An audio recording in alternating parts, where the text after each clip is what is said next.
motema etondi sami naposa na yoe aba papa molimo eso ganga koluka yoe nanko sikateo kotambola neo osamo temanga kola bateo kungumba melayo tina bombo idake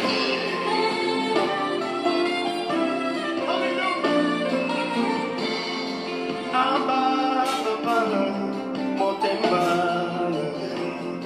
etondi sami naposa na yoe aba papa molimo nangai eso ganga luka yoe kana kosi kateo kotambona yo osamo temana ulanga yoe ngana kole mbateo kongumba meyo tina bomolino aba papa aba papa.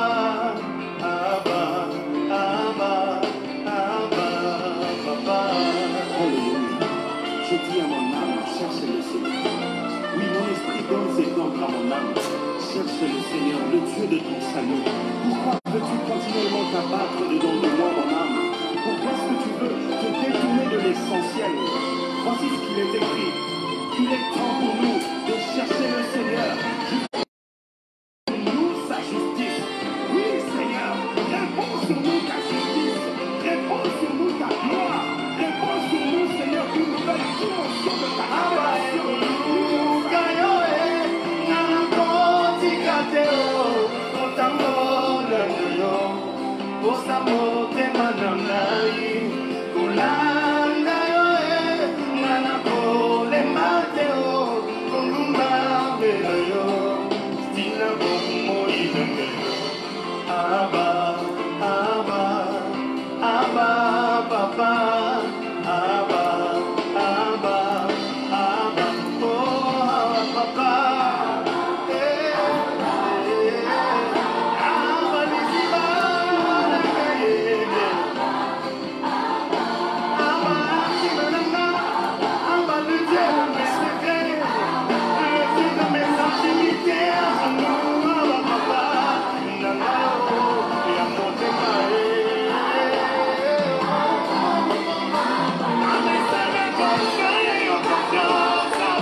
Est-ce qu'on peut le dire ensemble?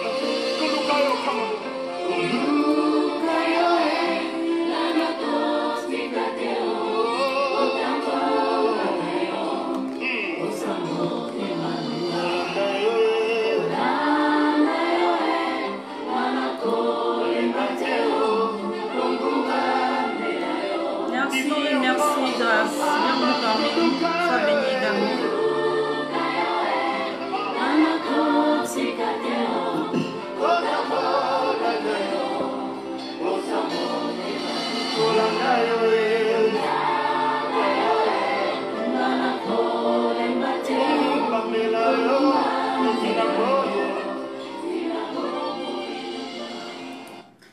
Bonjour, bonjour, bonjour tout le monde. Bienvenue sur notre page. J'espère que vous allez bien. Aujourd'hui, c'est le repas du Seigneur. Nous allons méditer sur le thème de ce jour, Covid-19 à la lumière de la parole de Dieu. Alors, moi, c'est Madame Chani Koya, chargée de la branche éducation des enfants. En fait, nous sommes un groupe de femmes croyantes, de femmes chrétiennes qui travaillons tous les jours à nous améliorer. Et nous invitons toutes les femmes intéressées par ce qu'on fait de venir rejoindre notre groupe, de venir rejoindre notre page afin de pouvoir ensemble partager des choses. Alors, nous sommes organisés comme suit. Chaque lundi, nous abordons des sujets concernant l'éducation des enfants. Chaque mardi, nous abordons des sujets concernant la vie de couple. Chaque mercredi, nous abordons des sujets concernant l'entretien de soi. Chaque jeudi, nous abordons des sujets concernant l'entrepreneuriat. Chaque vendredi, nous abordons des sujets concernant l'entretien de sa maison. Samedi, c'est quartier libre. Si vous avez un souci, vous avez des questions et tout, le groupe est ouvert pour tout le monde. Et enfin, dimanche, nous abordons des questions liées à la spiritualité. Alors, actuellement, nous sommes dans une période je sais pas moi, je sais pas si je vais appeler ça crise ou quoi que ce soit, mais actuellement, tout le monde parle du coronavirus. Tout le monde, plusieurs nations en fait sont touchées par le coronavirus. Et nous avons voulu aborder ce sujet selon la parole de Dieu, aborder ce sujet et faire comprendre au plus grand nombre de quoi il s'agit réellement selon le regard de Dieu. Alors, oui, je dis entrepreneuriat, j'espère que je ne me suis pas trompée, je dis entrepreneuriat, vraiment. Merci Reine Marie et encore bienvenue parmi nous. Alors, aujourd'hui, ça sera un peu plus comme une étude qu'une prédication. Donc, le livre que nous allons, en fait, le passage sur lequel nous allons nous baser, c'est le passage de Ézéchiel 14, de 21 à 23. Mais vraiment, j'aimerais que vous puissiez prendre vos Bibles pour que vous puissiez comprendre ce que je vais dire, pour que vous puissiez comprendre toutes les choses. Alors, vous allez me voir de temps en temps regarder sur mon cahier, en fait, parce que j'ai pris des notes, donc voilà un peu. Alors, Ézéchiel 14, de 21 à 23, que nous dit la parole de Dieu? La parole nous dit, « Oui, ainsi parle le Seigneur l'Éternel. Quoique j'envoie contre Jérusalem 4 châtiments terribles, l'épée, la famine, les bêtes féroces et la peste, pour en exterminer les hommes et les bêtes, il y aura néanmoins un reste qui échappera, qui en sortira des fils et des filles. Voici, ils arriveront auprès de vous, vous verrez leur conduite et leur action, et vous vous consolerez du malheur que je fais venir sur Jérusalem. De tout ce que je fais venir sur elle, ils vous consoleront quand vous verrez leur conduite et leur action, et vous reconnaîtrez que ce n'est pas sans raison que je fais tout ce que je lui fais, dit le Seigneur l'Éternel. » Alors, avant d'aborder le sujet, je vais commencer par la prière. Vous le savez toutes, bon, en fait, pour celles qui nous suivent, avant de commencer quelque chose, on prie et en terminant, on prie. Alors, je vais lever la voix vers le Seigneur pour pouvoir remettre ce moment entre ses mains. Père éternel du Trois Fois Saint, je te loue, je te rends grâce, je te remercie Seigneur pour tes bienfaits, de nous avoir gardés le long de la nuit, de nous avoir renouvelé le souffle de vie, d'avoir permis au Père éternel que cet instant ait lieu. Père éternel du Trois Fois Saint, je remets en tes mains cette étude biblique au Seigneur mon Dieu mon roi et je me dispose à ton Esprit Saint afin que tu puisses au travers de moi nous parler à tous et à toutes afin que Père éternel ta parole soit entendue par tes enfants. Seigneur mon Dieu mon roi, je ne suis que l'argile, tu es le potier. Façonne-moi comme tu le désires au Père éternel. Utilise-moi comme tu le désires afin que le message que tu veux, Seigneur mon Dieu mon roi, que tes enfants puissent écouter, qu'il soit véritablement partagé sans faux fouillant, pour la gloire de ton Saint-Nom. Sois loué, sois adoré, Père éternel, aujourd'hui et à jamais, au nom puissant de Jésus-Christ, j'ai prié. Amen. Merci, merci énormément Marie pour le passage que tu as mis, plusieurs pourront suivre. Alors, donc, on a lu dans le passage, en fait, on a lu le passage. Bon, il y a tellement de passages que je ne vais pas... bon, en fait, que je vais aller pas à pas. Donc, la première des questions qu'on se pose, c'est qu'est-ce que le coronavirus, selon la parole de Dieu? Voilà. Et donc, selon la parole de Dieu,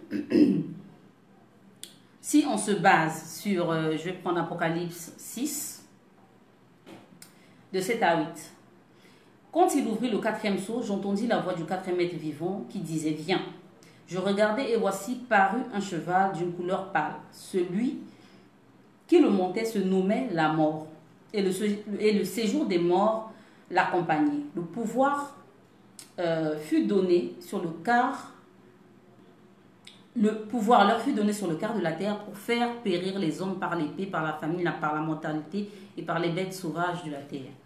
Et si on lit le texte d'aujourd'hui, ça dit au verset 21, oui, ainsi parle le Seigneur l'Éternel, quoique j'en vois contre Jérusalem, mais 4 châtiments terribles. Donc il est important de savoir que quand l'Éternel veut frapper une nation, un peuple, une personne, quoi que ce soit, il envoie 4 châtiments terribles. Parce qu'il s'est, en fait, concernant le déluge, il a dit qu'il n'allait plus punir la terre de cette manière. Donc désormais, il emploie 4 châtiments terribles, à savoir l'épée, donc la guerre, la famine, donc tout ce qui cause la famine, il y a la sécheresse, il y a le changement climatique, tout ce qu'on vit aujourd'hui, il y a les bêtes féroces et la peste. Et donc, il envoie ces 4 châtiments pour exterminer les hommes et les bêtes. Donc, ce qui revient à dire que ces 4 châtiments causent la mort. Donc, dans le cas où nous sommes, dans le cas du Covid-19, c'est une pandémie qui emmène la mort. Donc, parmi les 4 châtiments, donc l'épée, la famine, les bêtes féroces et la peste, on peut placer le Covid dans le cas de la peste.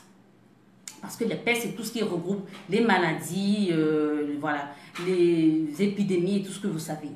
Donc, actuellement, nous sommes en train de vivre la peste. Nous sommes en train de recevoir un châtiment de Dieu qu'on appelle la peste. Et malheureusement, il y a plusieurs personnes, plusieurs chrétiens, plusieurs croyants qui ignorent que chaque jour, la terre est jugée. Je vais vous démontrer par la parole que chaque jour que nous vivons, la terre est jugée. Et le jugement de Dieu diffère du jugement des hommes, complètement. Et donc, comme je l'ai dit, et je récapitule, quand Dieu veut juger une ville ou un pays, il utilise 4 châtiments. L'épée, la guerre, donc l'épée, la guerre, la famine, la peste et puis des bêtes féroces. Alors, on peut donc comprendre qu'actuellement, nous vivons un châtiment de Dieu. Et je dis que chaque jour qui passe, le monde est jugé parce que chaque jour qui passe, il y a quelque chose. On peut parler par exemple du feu de brousse qu'il y a eu dernièrement en Australie, qui a consumé des milliers et des milliers de bêtes. Plusieurs bêtes sont mortes.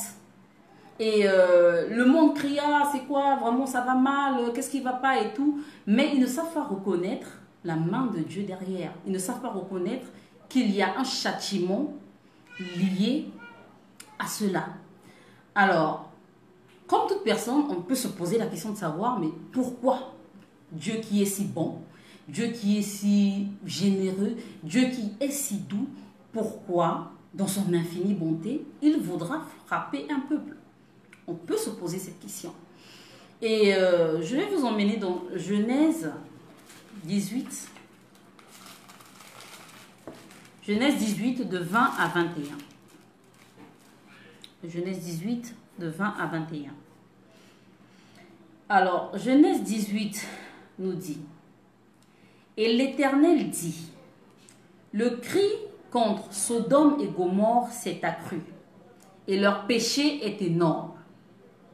C'est pourquoi je vais descendre et je verrai s'ils ont agi entièrement selon le bruit venu jusqu'à moi Et si cela n'est pas, je le saurai. Donc, ce passage nous permet de comprendre, en fait, bonjour Mira, bienvenue parmi nous. Les questions, vous pourrez en poser. Je vais remonter après et puis on va en débattre. Parce que si je me dis que je réponds aux questions maintenant, je ne pourrai pas finir. Donc vous pourrez poser vos questions, il n'y a pas de souci, mais je vais revenir dessus après avoir fini mon exposé, si vous le permettez bien sûr. Donc, le passage de Genèse de 18, 20 à 21 nous fait comprendre que l'iniquité a un seuil. Donc, comme on dit, l'Éternel dit, le cri de Sodome et Gomorrhe s'est accru et leur péché est énorme. Donc, ça veut dire que les gens ont tellement parlé. Ah, Sodome et Gomorrhe, c'est comme ceci. À Sodome et Gomorrhe, c'est comme cela. Donc, les gens ont tellement parlé de Sodome et Gomorrhe que c'est parvenu aux oreilles de Dieu. Et il a constaté au fait que leur péché est énorme. Mais qu'est-ce qu'il a décidé? Il a décidé de descendre sur terre pour venir constater lui-même de ce qu'il s'agissait réellement. Et quand Dieu descend sur terre, sa rétribution l'accompagne. On le sait toutes. Et quand l'iniquité atteint un certain seuil, cela déclenche le jugement de Dieu. C'est ce que beaucoup de gens ne comprennent pas. On va prendre l'exemple, par exemple, quand Adam et Ève étaient dans le jardin d'Éden, Dieu les rendait visite. Il les rendait visite et puis ils partaient. Et le jardin d'Éden, pour ceux qui l'ignorent, ce n'était pas dans le ciel, c'était ici-bas sur terre. Donc, l'histoire d'Adam et Ève permet de comprendre, permet de se rendre compte que Dieu venait, en fait, descend constamment sur terre. Comme il le dit souvent dans sa parole, le ciel, son trône est au ciel et la terre est son marchepied. Donc, de la même manière dont il descendait sur terre au temps de Adam et Ève, il continue à descendre sur terre jusqu'à nos jours. Et beaucoup de gens l'ignorent. Donc, comme je disais, le passage de Genèse 18-20, désolé, j'ai un chat de la gorge, comme on dit souvent. Quand le bruit parvient jusqu'à Dieu. Donc, les gens se demandaient, mais comment le bruit parvient jusqu'à Dieu? Comment Dieu fait pour entendre le bruit et au point où il descend pour venir constater, en fait. Alors, on va prendre Josué 24 à 20. Josué 24 à 20.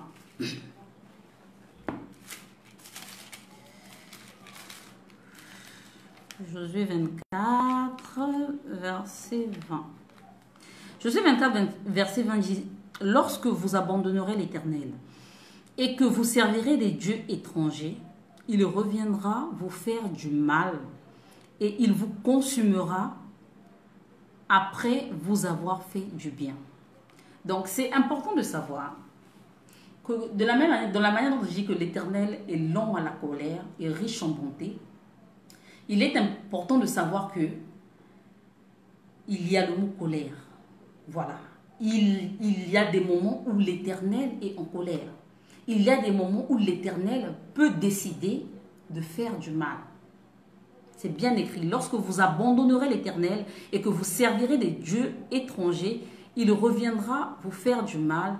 Il vous consumera après vous avoir fait du bien. Donc, on va se poser la question de savoir, mais comment les cris d'une nation, en fait, les cris d'un peuple peut parvenir à Dieu.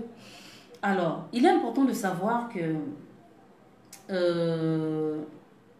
autant Dieu descend sur terre de temps en temps, autant les anges parcourent la terre tous les jours. Tous les jours, les anges parcourent la terre et ils rendent compte à Dieu de ce qui se passe. Donc, par exemple, actuellement, ici en Côte d'Ivoire, on a un problème d'enlèvement d'enfants. Tout le monde se plaint. Seigneur, mais qu'est-ce qui se passe? Pourquoi il y a des enlèvements d'enfants? Pourquoi il y a des enlèvements? Donc, toutes ces voix, quand on entend de se plaindre, pourquoi il y a des enlèvements d'enfants, ça monte à Dieu. Ça monte à Dieu. Ou encore, en fait, les anges font le rapport à Dieu pour dire qu'actuellement, en Côte d'Ivoire, il y a des enlèvements d'enfants, il y a des crimes rituels. Et quand c'est à son comble, quand vraiment les choses se passent, et que l'iniquité atteint son seuil, l'Éternel, qu'est-ce qu'il fait? Il vient vérifier, il descend en Côte d'Ivoire pour voir si réellement ce que les gens disent concernant les crimes des enfants, ça existe. Et quand il vient et qu'il constate que c'est vrai, la Côte d'Ivoire reçoit son châtiment.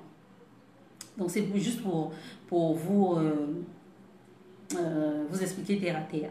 Donc, dans Job 1, Job 1, verset 6. Job 1, verset 6. On va prendre Job 1, verset 6. Job 1, verset 6 nous dit quoi? Or, ça c'est pour montrer, c'est pour vous faire comprendre que les anges parcourent la terre. Or, les fils de Dieu vinrent un jour se présenter devant l'Éternel. Et Satan vient aussi au milieu d'eux. L'Éternel dit à Satan, d'où viens-tu? Et Satan répond à l'Éternel, de parcourir la terre et de me promener. Ça, c'est un premier exemple. Un deuxième exemple, pour vous prouver que les anges parcourent la terre, il y a le passage de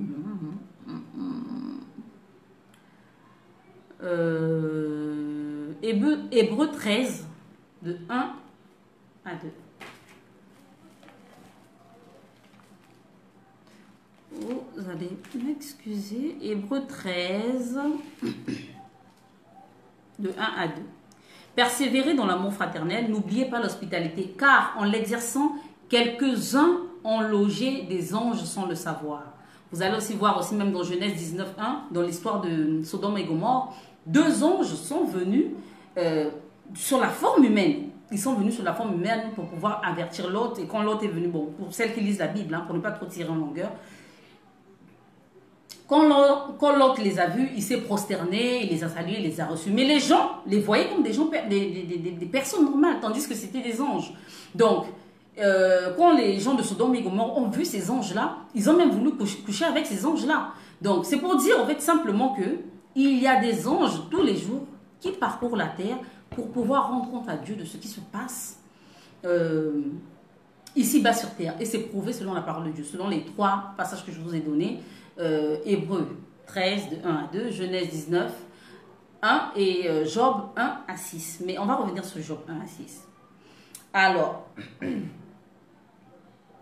la première question que je vous ai posée, c'est pourquoi Dieu, dans son infinie bonté, voudra frapper un peuple? Je récapitule. Le premier point, la première raison pour laquelle Dieu peut vouloir frapper un peuple, c'est quand l'iniquité de ce peuple est à son comble. Et comme en tant qu'humain, on ne sait pas, on ne sait pas le seuil le seuil de l'iniquité qui peut pousser l'Éternel à descendre pour donner son châtiment. Il faudrait qu'en tant qu'humain, on sache se repentir constamment. Et quand on se dit se repentir constamment, c'est pas de venir réciter le psaume 51, Dieu pardonne-moi de mes péchés, comme une récitation, et garder le même style de vie. Non, quand tu te réponds, tu prends conscience que ta manière de faire est mauvaise, et tu te réponds, tu changes pour ne pas exciter le courroux de Dieu dans ta vie. C'est vraiment très important de savoir ça. Donc,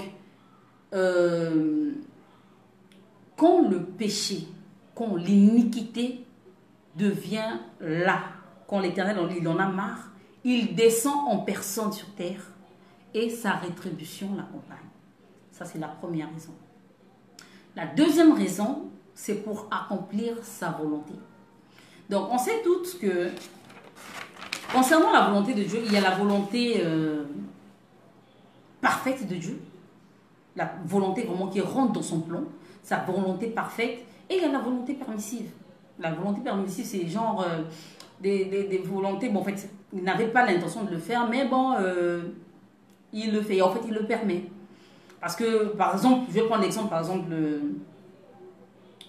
de la création de la femme, quand Dieu a créé le truc, le jardin d'Éden, il a créé l'homme, son plan principal c'était de créer l'homme. Et ensuite, il s'est rendu compte que l'homme était seul, voilà, que l'homme s'ennuyait, des choses comme ça, et il a dit, je lui créerai une aide semblable. Donc, c'est un peu ça, en fait. Il y a la volonté parfaite de Dieu et il y a la volonté permissive de Dieu. Alors, Dieu peut frapper un peuple pour accomplir sa volonté. On va prendre l'exemple de David et du dénombrement. On va prendre 1 Chronique 21. 1 Chronique 21 au verset 1.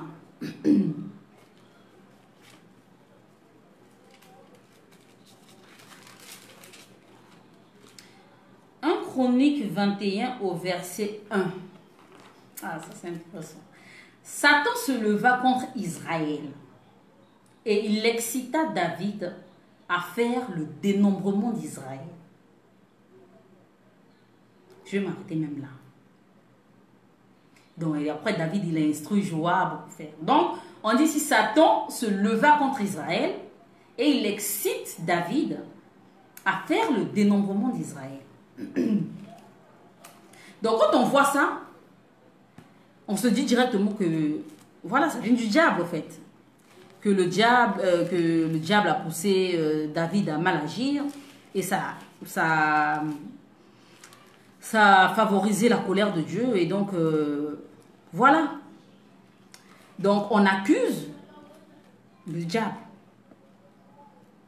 On accuse le diable de ce que, voilà, que David a fait le dénombrement, il a péché contre Dieu. Parce qu'en son temps, Dieu ne voulait pas que que les enfants d'Israël soient condamnés. Non, il ne voulait pas de ça. Mais, Satan a poussé David à le faire et David est tombé dedans. Et quand on voit ça, bon, comme je l'ai dit, on accuse Satan directement. Mais est-ce que vous savez que derrière cela, il y avait la volonté de Dieu? On va prendre 2 Samuel.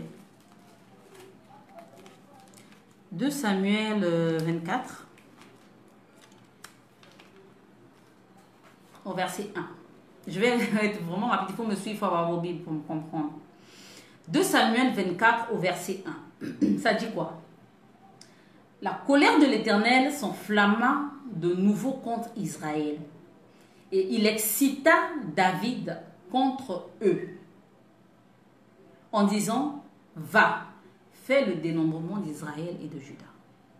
Donc, 1 Chronique nous dit que c'est Satan qui a poussé David à faire le dénombrement. Mais plutôt, 2 Samuel nous dit, la colère de l'Éternel s'enflamma de nouveau contre Israël. Et l'Éternel excita David contre eux en disant, va, fais le dénombrement d'Israël et de Juda. Oh, Seigneur. Qu'est-ce qu'on peut comprendre par là? Ça, c'est un secret que beaucoup de chrétiens ne comprennent pas. Tout esprit appartient à Dieu. Je vous ai dit qu'on allait revenir sur Job 1,6, où on disait, quand les fils de Dieu s'étaient rassemblés, Satan aussi est venu s'asseoir. C'est pour dire quoi? Satan est un fils de Dieu. Et Dieu l'utilise à sa guise. Dieu l'utilise à sa guise. Quand on voit le dénombrement, Satan a poussé David. Pourquoi? Parce que Dieu était en colère. Donc, la personne que Dieu, bon, en fait, l'ange ou je sais pas quoi, que Dieu a envoyé, c'était Satan.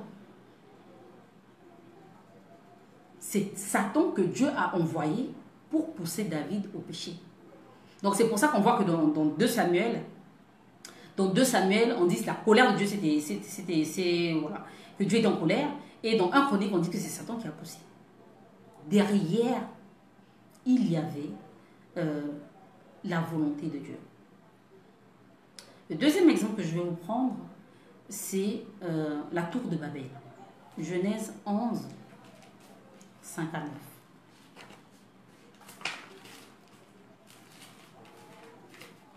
Après, je vais récapituler, vous allez bien comprendre. Genèse 11, 5 à 9. Bon, on ne va pas tout dire. L'Éternel descendit encore. Hein? Il est descendu encore. Il descendit pour voir la ville et la tour que bâtissaient les fils des hommes. Et l'Éternel dit, voici, ils forment un seul peuple et ont tous une même langue. Et c'est de là qu'il allons descendant et là confondant leur langage afin qu'ils n'entendent plus les langues des uns des autres. Et l'Éternel dispersa loin de comme vous connaissez. Donc, c'est pour dire quoi? Comme je dis, le deuxième point qui fait que Dieu peut châtier un peuple, c'est pour accomplir sa volonté. La volonté principale de Dieu, concernant l'exemple de David et du dénombrement, c'est que Dieu ne voulait pas que David puisse faire le dénombrement. C'était sa volonté principale. Mais David a péché contre lui, en fait, il était fâché contre le peuple d'Israël et il a poussé David à la faute pour pouvoir punir le peuple d'Israël, pour pouvoir accomplir sa volonté comme il le désirait. C'est pareil pour la tour de Babel. La tour de Babel, Dieu nous a dit, on nous avait dit en son temps, fécondez-vous, voilà, soyez féconds, multipliez la terre, voilà, dispersez-vous partout dans la terre. Et eux, qu'est-ce qu'ils ont résolu? C'est de rester ensemble pour pouvoir bâtir une tour pour atteindre le ciel. Et Dieu est descendu pour voir si l'instruction qu'il les avait donnée, ils ont fait, il a vu qu'ils n'ont pas suivi. Et il a détruit la tour de Babel. C'est pareil pour l'histoire du roi Achab. Je vais prendre ces 3 exemples. On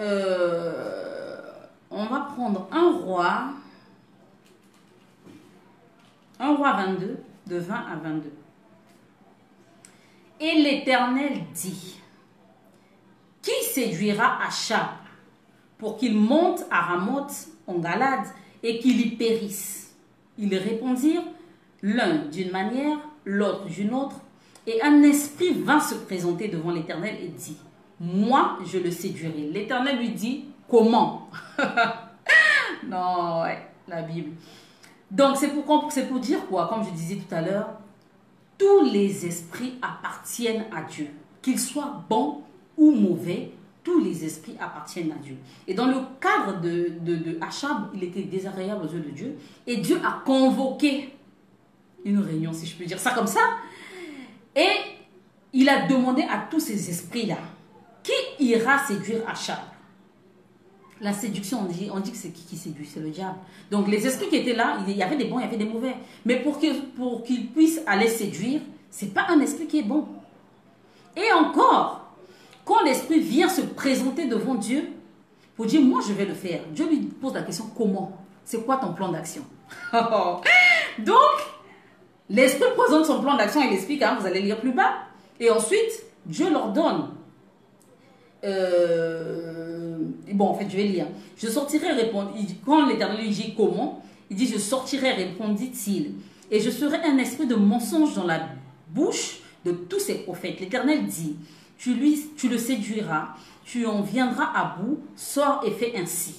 Donc, il a reçu l'ordre de l'Éternel d'aller faire le travail propre pour que Achab puisse périr, parce que Achab était désagréable à ses yeux. Donc, voilà une autre raison qui peut pousser l'Éternel à frapper son peuple ou à frapper une personne. En fait, Dieu ne frappe pas seulement en masse. Il peut frapper aussi individuellement. Achab, lui, pendant qu'il était sur terre, il était dans ses habits royaux, qu'il était tranquille, des choses comme ça, il y avait déjà un jugement dans les cieux le concernant. Et en fait, tout ça, c'est pour vous faire comprendre que chaque jour qui passe, la terre est jugée. Les hommes même sont jugés sans le savoir. Voilà le cas d'Achab. Les hommes même sont jugés sans le savoir. Donc, Dieu avait déjà déclaré, fait son décret là-bas. Et puis, bon, il a ordonné l'ange, voilà, qui est venu, il a fait son travail, et puis Achab est mort. Donc, j'aimerais qu'en tant que personne, on puisse comprendre, en tant que personne, on puisse comprendre que chaque jour, la terre est jugée, et chaque jour, chaque homme est jugé. Et que chacun de nous doit faire attention aux témoignages de sa vie, de faire attention à ce que les gens disent de lui. Parce que par exemple, on va prendre par exemple l'exemple de Nabal. On disait que Nabal était mauvais comme son nom. Comme son nom. Donc, tellement les gens parlaient. Donc, pose-toi la question, comment les gens parlent de toi? C'est très important. Comment les gens parlent de toi? Ou comment les gens parlent de la France? Comment les gens parlent de la Chine? Comment les gens parlent du Congo? Comment les gens parlent de la Côte d'Ivoire? La manière dont les gens parlent, ça monte à Dieu.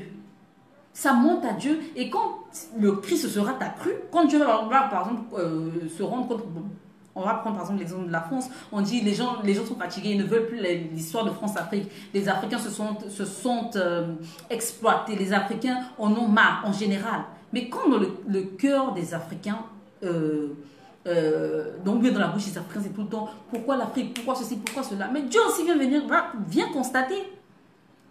Et quand il constate que ce que les gens disent, c'est ça, sa rétribution l'accompagne. Sa rétribution l'accompagne.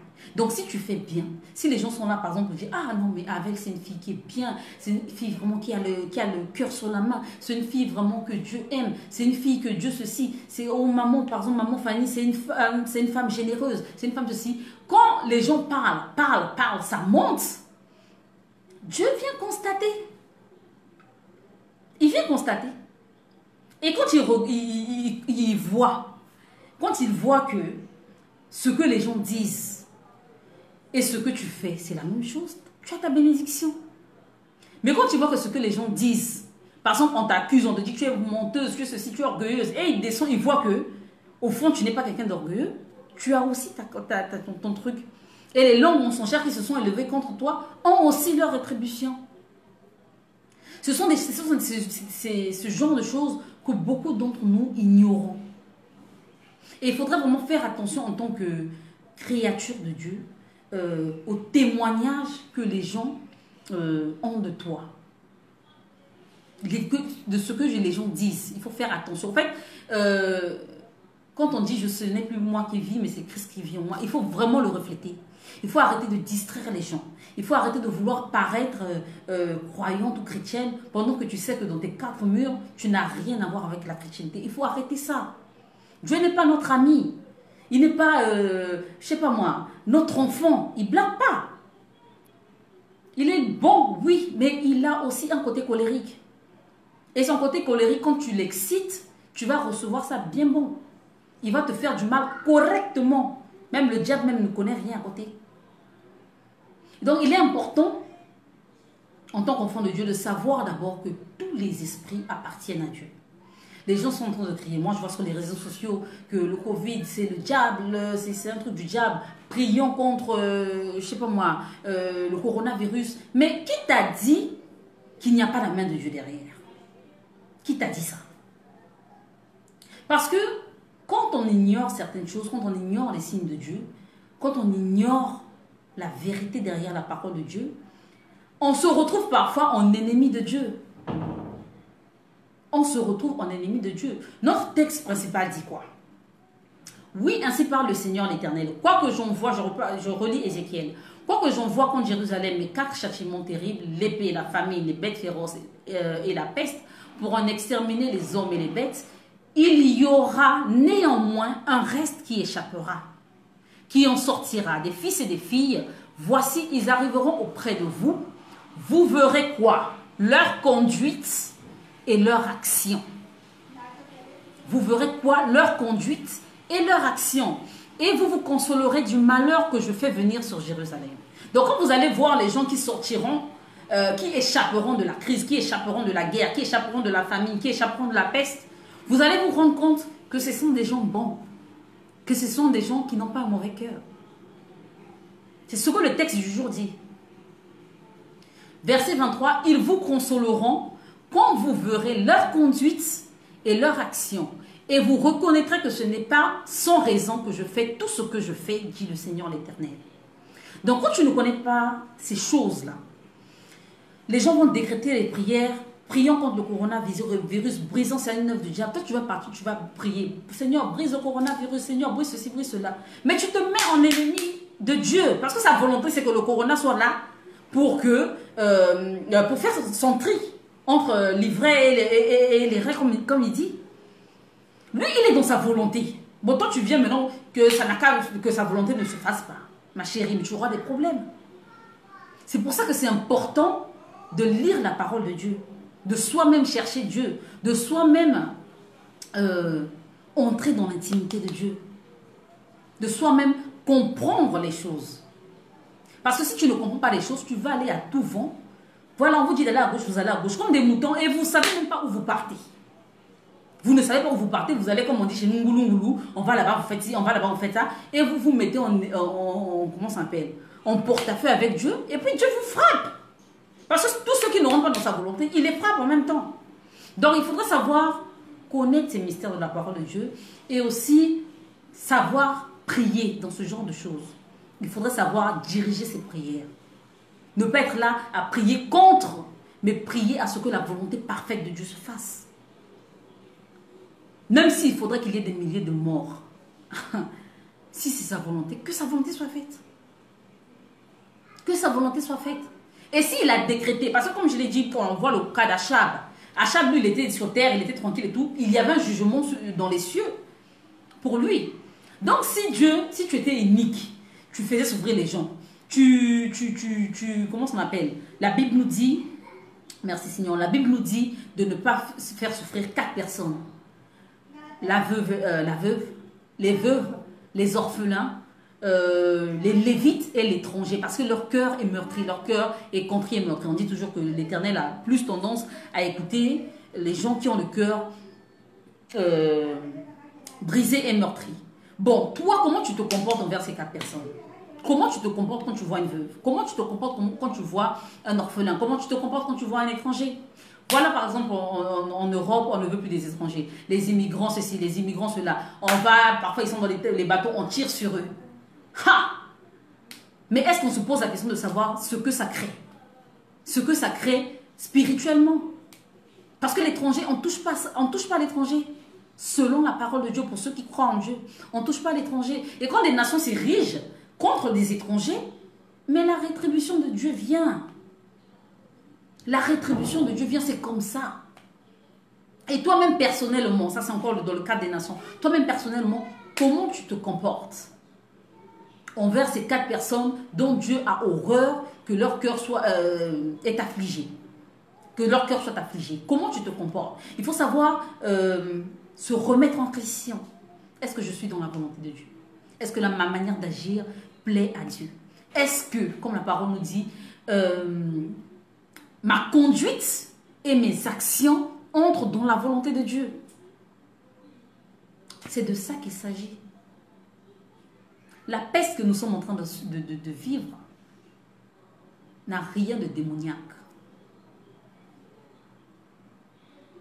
C'est une volonté de Dieu parce que les cris se sont accrus. Des cris se sont accrus. Et l'iniquité a atteint son seuil. Et tous les jours, comme je dis, la terre est jugée. Quand vous entendez qu'il y a un séisme quelque part, la terre est jugée. Quand vous entendez qu'il y a une famine quelque part, la terre est jugée. Vous entendez qu'il y a des feux de brousse, il y a la guerre dans tel pays, il y a la guerre, la terre est jugée. La terre est jugée. Bref. Troisièmement, pour répondre à la question pourquoi Dieu, dans son infinie bonté, voudra frapper un peuple, premièrement, je vous ai dit, c'est parce que l'iniquité s'est accrue. Quand l'iniquité atteint le seuil de non-retour, l'Éternel descend et sa rétribution l'accompagne. On l'a vu, quand c'était pour la tour de Babel, il est descendu, sa rétribution l'accompagnait. Donc, bref, je ne vais pas tirer en longueur. Donc, troisièmement, donc je disais, premièrement, c'est parce que l'unité s'est accrue. Deuxièmement, c'est pour accomplir sa volonté. Et troisièmement, c'est parce qu'il veut libérer son peuple. On va prendre l'exemple de la libération du peuple d'Israël au temps de Pharaon, au temps de Moïse. À partir d'Exode 7, on connaît toute l'histoire. Quand l'Éternel a voulu libérer le peuple d'Israël, qu'est-ce qu'il a fait? Il a frappé les 10 plaies. C'est par les calamités qu'il a délivré son peuple. Donc quand l'Éternel veut aussi délivrer un peuple, il passe par des calamités. On a vu le sang qui est devenu rouge, et la mer qui est devenue rouge sang, les premiers-nés qui sont morts. Et encore, merci Seigneur, quand l'ange de la mort passait, concernant les fils d'Israël, quand l'ange de la mort passait, pour tuer les premiers-nés, les enfants d'Israël vivaient le confinement. Ils étaient tous chez eux. Un ange est passé, il a mis, et plutôt l'Éternel les a ordonnés de oindre leurs portes du sang d'une brebis, pour que quand l'ange de la mort allait passer, leur maison ne soit pas atteinte. Coucou Noéla, coucou Joanne, merci d'être là, merci à tout le monde. Donc, quand l'ange de la mort passait, l'Éternel avait instruit à ses enfants, il avait révélé à ses enfants, mettez le sang d'une brebis tout sur vos portes, pour que quand l'ange va passer, vos premiers-nés ne puissent pas mourir. Et quand l'ange de la mort est passé, tous les premiers-nés d'Égypte sont morts, sauf ceux de ses enfants. Sauf ceux de ses enfants. Donc quand Dieu veut aussi libérer un peuple, qu'est-ce qu'il fait? Il agit par les calamités. Donc il faudrait vraiment faire très attention à ce genre de choses, pour ne pas que par notre ignorance, on puisse s'ériger en ennemi de Dieu. Il faudrait vraiment faire très attention. Comme je l'ai dit, il n'y a rien de démoniaque derrière le Covid-19. Priez que l'Éternel garde vos familles. Priez que l'Éternel vous protège. Et prenez ce temps pour vous repentir. Arrêtez d'être là, d'être distrait. Un jugement est en train de se faire. L'Éternel est descendu et sa rétribution l'a accompagné. Un jugement est en train de se faire. Et si tu veux être épargné, qu'est-ce que tu fais? Tu te réponds. Parce que tu ne sais jamais. Il n'y a que Dieu qui connaît le seuil de l'iniquité. En tant comme tu ne connais pas le seuil de l'iniquité. Donc, prenons ce temps pour se poser les questions. Est-ce que ma conduite et mes actions rentrent dans la volonté de Dieu? Est-ce que je suis agréable à Dieu?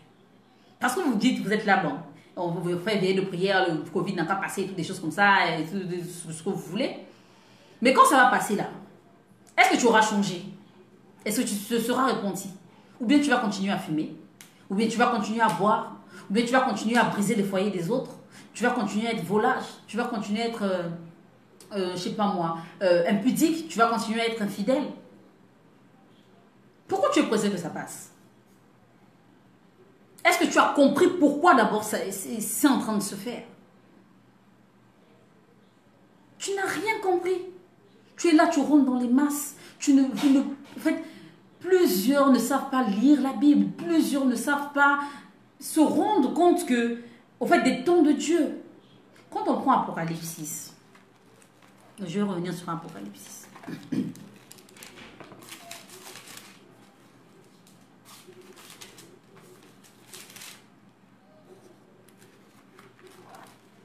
Quand on prend Apocalypse 6,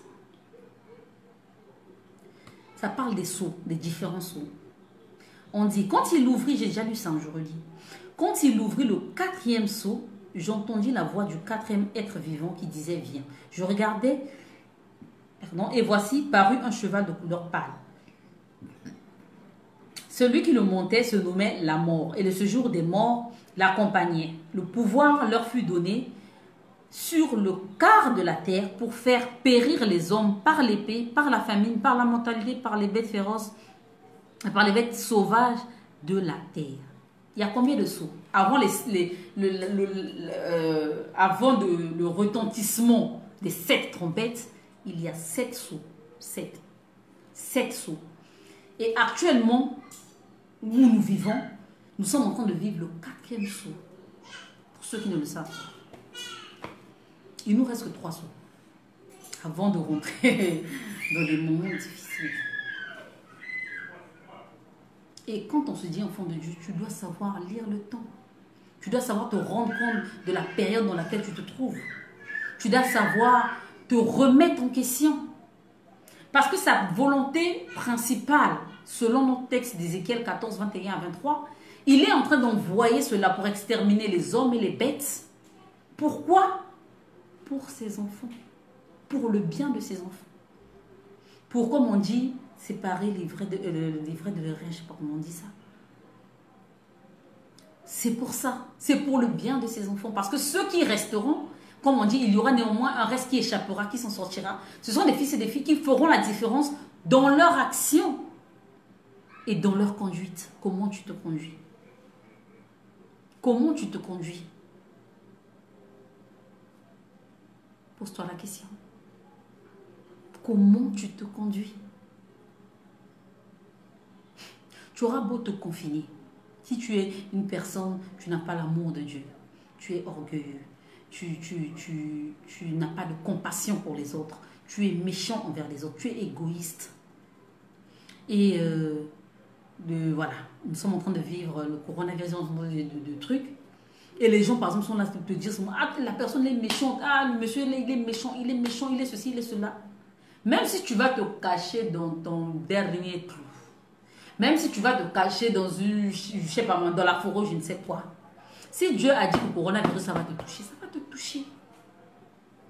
S'il a dit que tu vas partir par là, tu vas partir par là. Donc le temps n'est pas à, oh non, ça n'a qu'à partir, ça n'a qu'à... Le temps est à se poser la question, est-ce que nous avons la conduite qu'il faut? Est-ce que nous avons, nous posons les actions qu'il faut? Parce que actuellement, la colère de l'Éternel s'est abattue sur la terre. S'est abattue sur les nations. Il est important en tant que chrétien qu'on puisse connaître ces signes. Il est important en tant que chrétien qu'on puisse se rendre compte qu'au-delà de tout, il y a la main de Dieu derrière. Parce que quand Dieu il veut châtier un peuple, il convoque les anges. C'est lui qui a, il a tous les anges bons, mauvais. Il peut te faire du mal comme il veut. La parole de Dieu nous dit même, je pense que c'est Hébreu, Hébreu 10, verset 31, dit, c'est une chose terrible que de tomber entre les mains du Dieu vivant.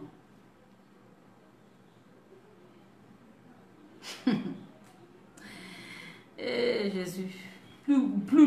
Au début, en fait, au 30, on dit, car nous connaissons celui qui a dit, à moi la vengeance, à moi la rétribution. Et encore le Seigneur jugera son peuple. C'est une chose terrible que de tomber entre les mains du Dieu vivant.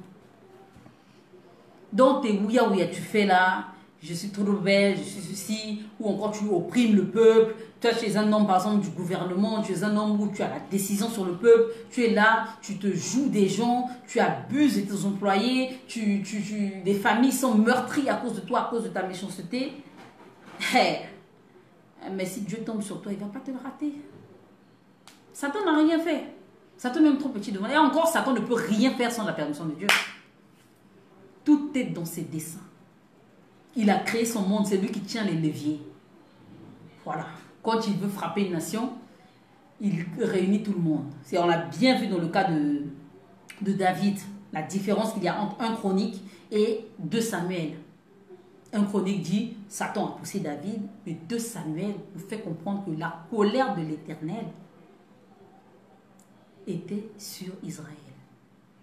Donc, ça sous-entend que c'est Dieu qui a envoyé Satan pour qu'il puisse pousser David à faire le dénombrement du peuple d'Israël afin de le frapper. Donc, pour récapituler, pourquoi Dieu, dans son infinie bonté, voudra frapper un peuple? La première raison, c'est parce que l'iniquité s'est accrue, elle est insensée. La deuxième raison, c'est pour accomplir sa volonté parfaite. La troisième raison, c'est aussi quand il veut libérer son peuple. Et dans tous les 3 cas de figure, c'est pour que sa justice soit faite. C'est important qu'on puisse le savoir. En tant qu'enfant de Dieu, c'est très important. Et pendant ces moments de confinement, au lieu d'être là et d'être distrait, apprenez à vous repentir. Faites la balance entre vos actions et votre conduite. Si vous reconnaissez que vous êtes désagréable aux yeux de Dieu, faites un repenti. Si tu te reconnais, tu sais que tu fais souffrir ta femme à la maison, prends conscience de ce que tu blesses une âme et change les choses. Si tu te reconnais, tu sais que tu es quelqu'un, tu abuses des gens, prends conscience et réponds-toi. Pour ne pas que la colère de Dieu s'abatte sur toi. Achab, je le dis encore, Achab, il était sur terre tranquille, mais son jugement dans les cieux était déjà fait. Jusqu'à ce que l'Éternel envoie l'ange qui a montré son plan d'action. Il est très bien organisé, hein, notre Dieu. Il ne choisit pas n'importe quel ange non plus. Il a montré son plan d'action et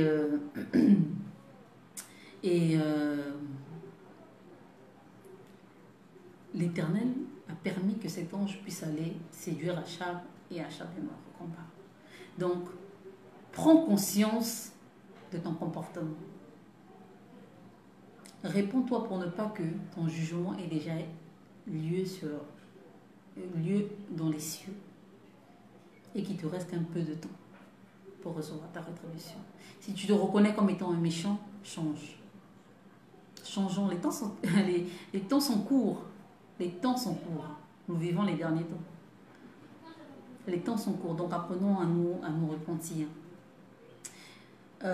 Parce que quand vous avez compris que tous les esprits appartiennent à Dieu, vous allez arrêter de courir à tout vent.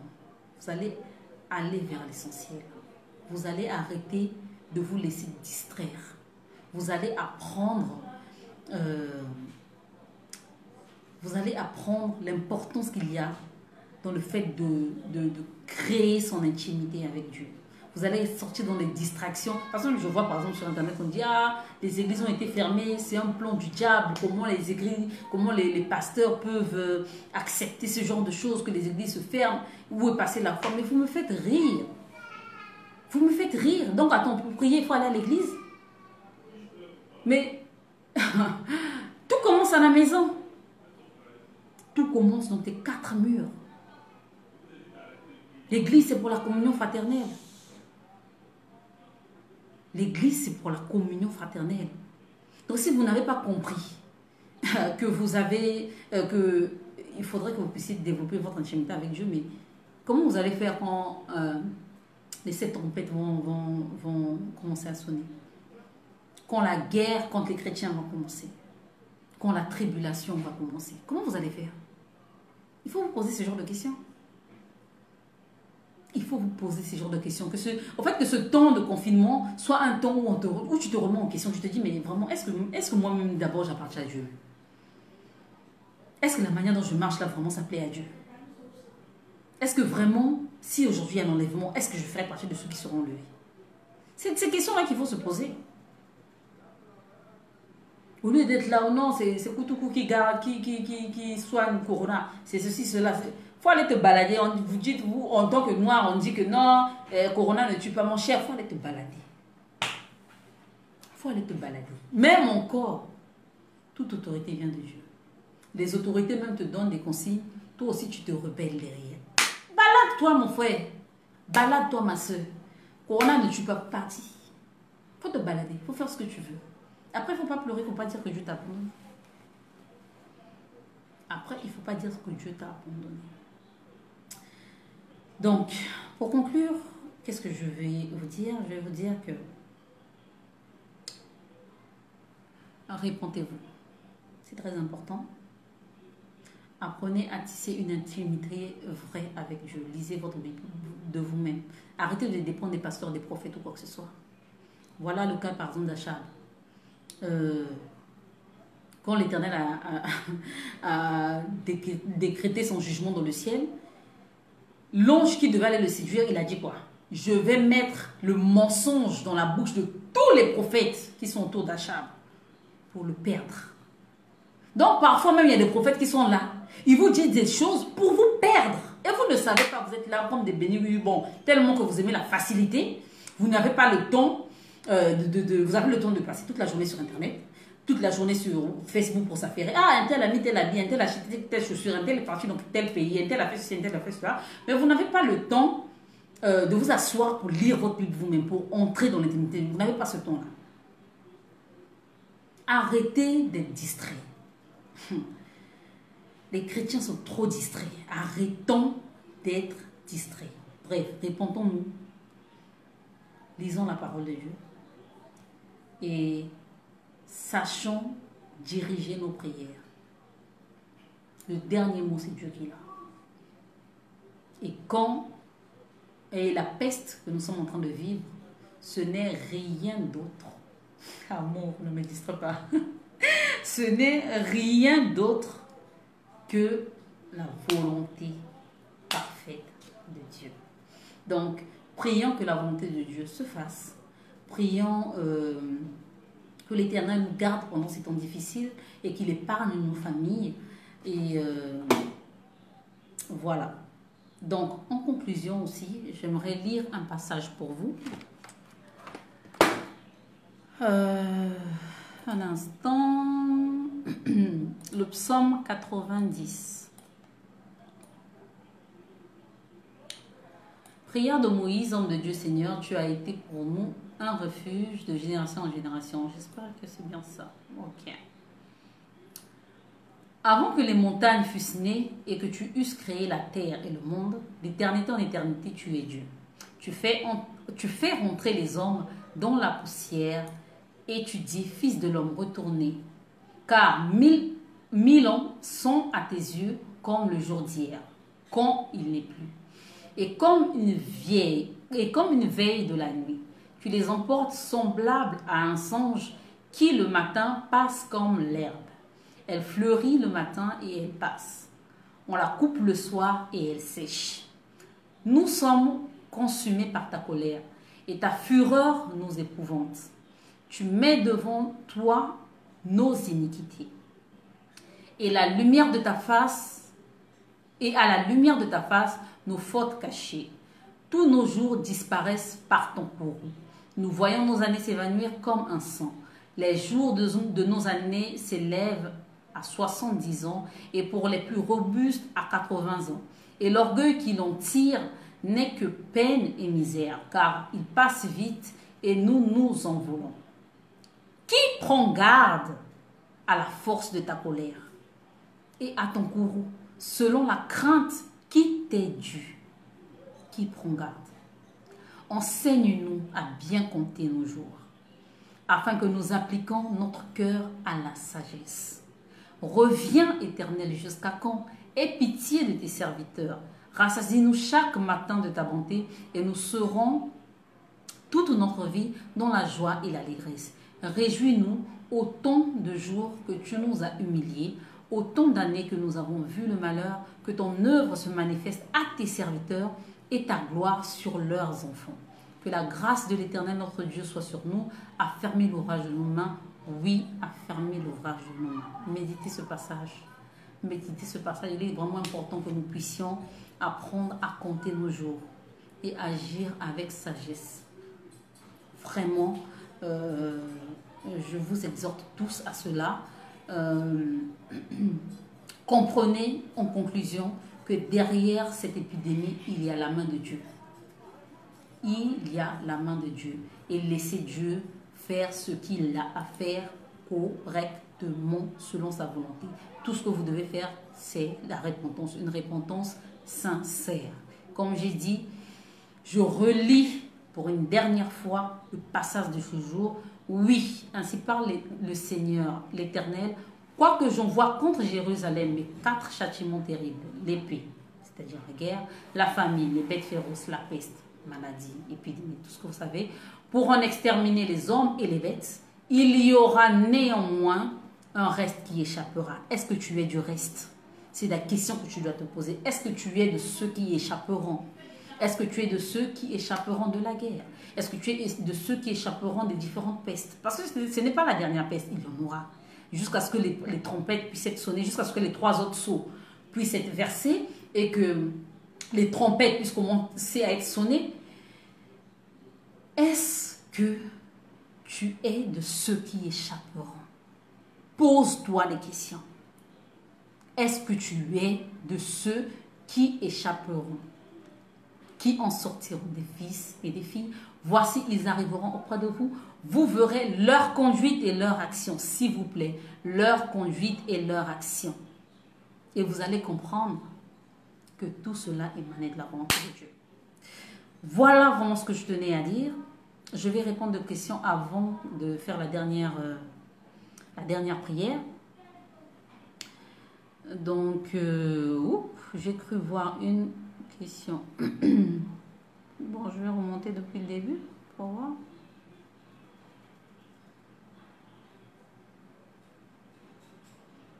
Si vous avez des questions maintenant, n'hésitez pas.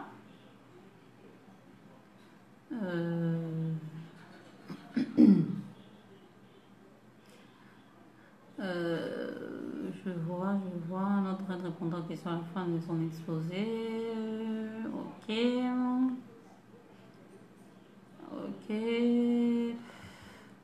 Ok, merci pour le partage. Alors ma question est la suivante. Maintenant que nous savons que la colère de l'Éternel s'est abattue sur la terre, que doit faire l'Église? Car ce virus ne frappe pas seulement les inconvertis, il atteint tout le monde, sans distinction. Devons-nous rester les bras croisés et attendre l'extermination de toutes choses? Comment ça s'appelle? L'Église, je l'ai dit, actuellement l'Église doit se repentir. L'Église doit se repentir simplement. En tant qu'enfant de Dieu, tu pries. Tu pries. Parce que le plus important, c'est quoi? C'est de laisser la volonté de Dieu se faire. Il ne faut pas se braquer contre Dieu. Il faut faire très attention à ça. Il faut vraiment faire très attention à ça. Et il faut savoir lire les signes de Dieu. Il faut savoir se rendre compte au fait que tout esprit, au fait que tout dépend de Dieu.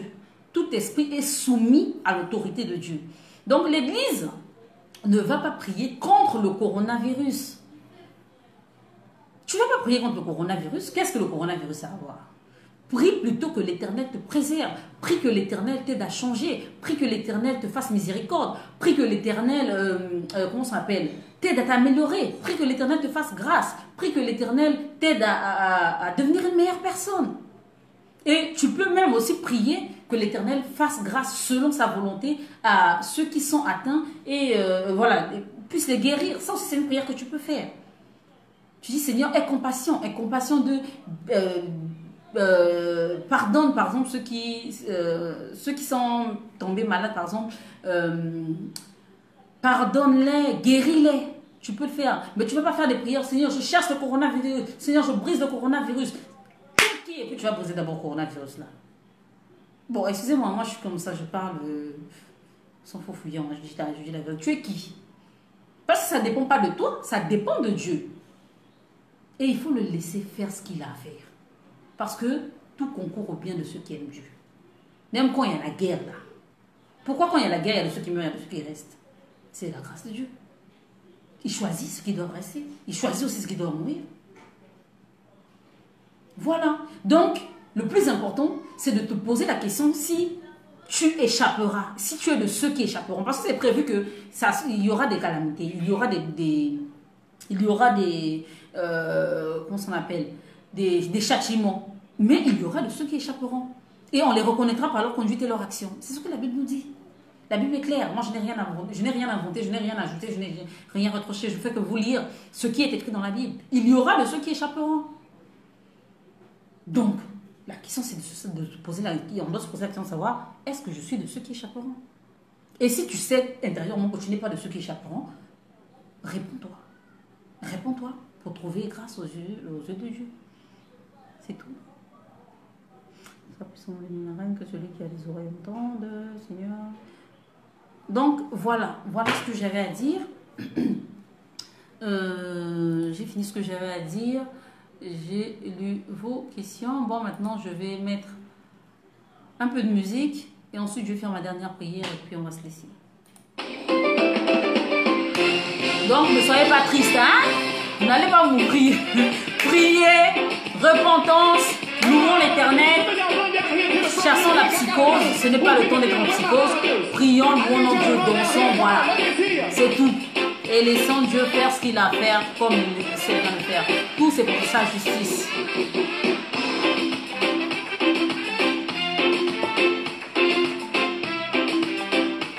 Come on, Jehovah, say it.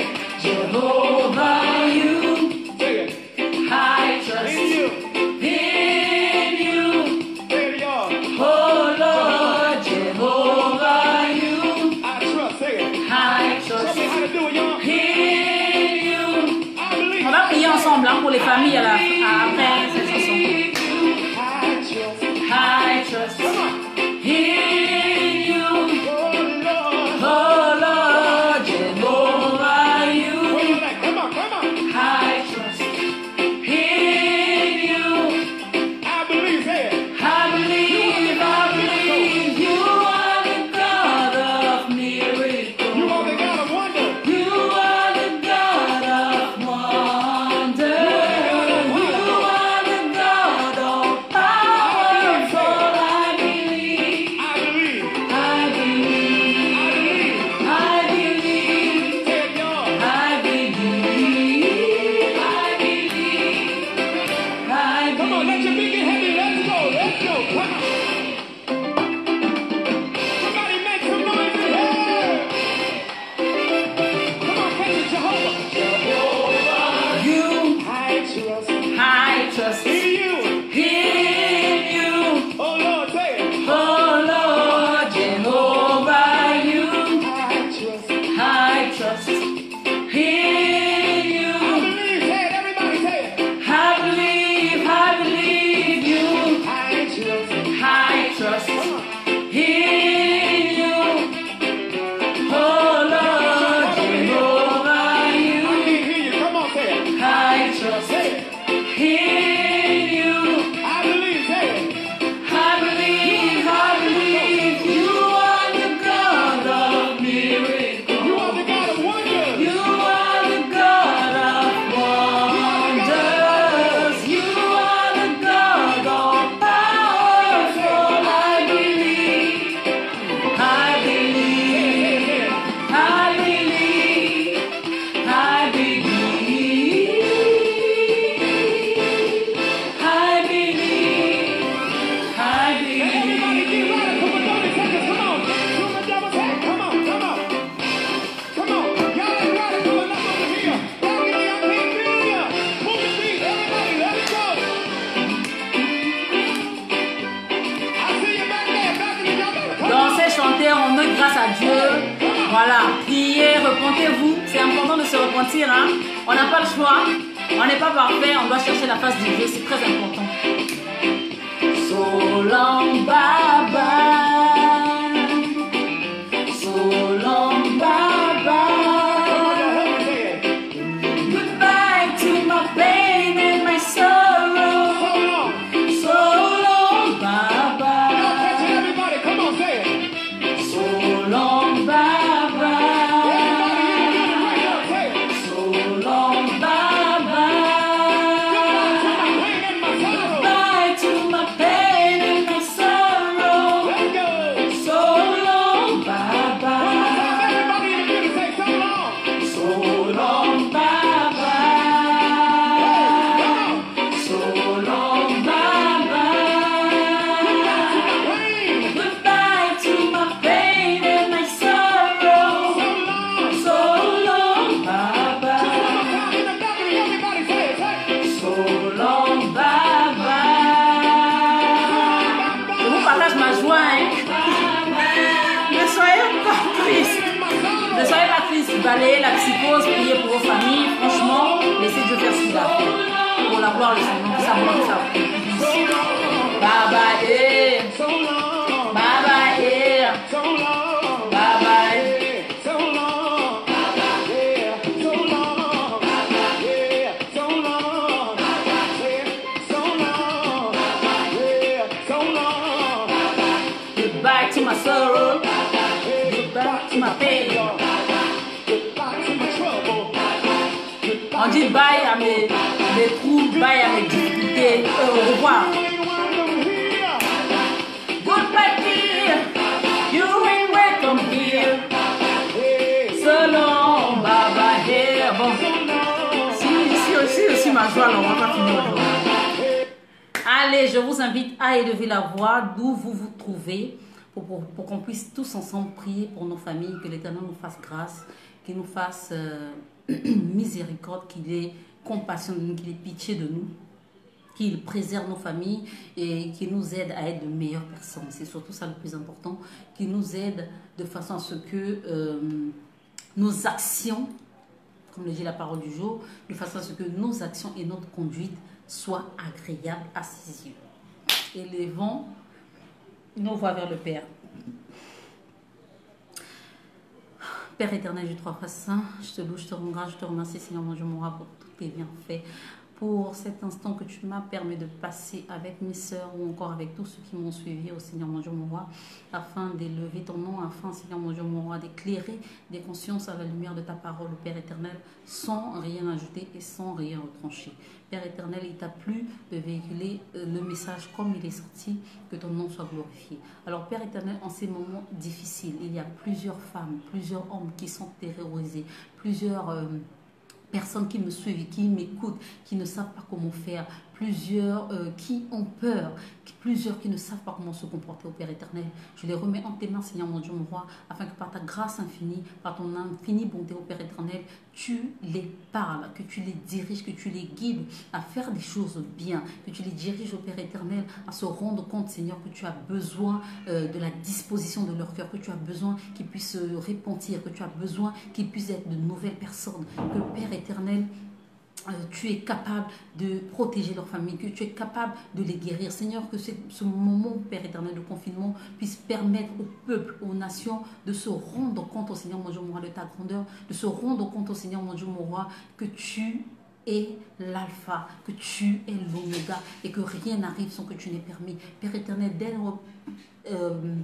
avoir pitié, d'avoir compassion, Seigneur mon Dieu, mon roi, de nous, car nous ne sommes pas parfaits, Seigneur mon Dieu, mon roi. Nous implorons ta miséricorde, au Père, afin que tu puisses veiller sur nos familles, afin que tu puisses veiller sur nos enfants, afin que tu puisses veiller sur nos proches, nos familles proches et lointaines, au Père éternel. Seigneur, guéris, Seigneur mon Dieu, mon roi, tous ceux qui sont, Seigneur mon Dieu, mon roi, atteints, au Père éternel, par cette maladie et dont il n'est pas ton, Seigneur mon Dieu, mon roi, qui se retrouve dans la GN. Père éternel, aie compassion de ces âmes, Seigneur mon Dieu, mon roi. Tu es capable, Seigneur mon Dieu, mon roi, de guérir, Seigneur, tous ceux qui sont confrontés à cette situation, tous ceux qui ont été atteints injustement, parce que, Seigneur mon Dieu, mon roi, comme au temps de David, Seigneur, quand Saül était contre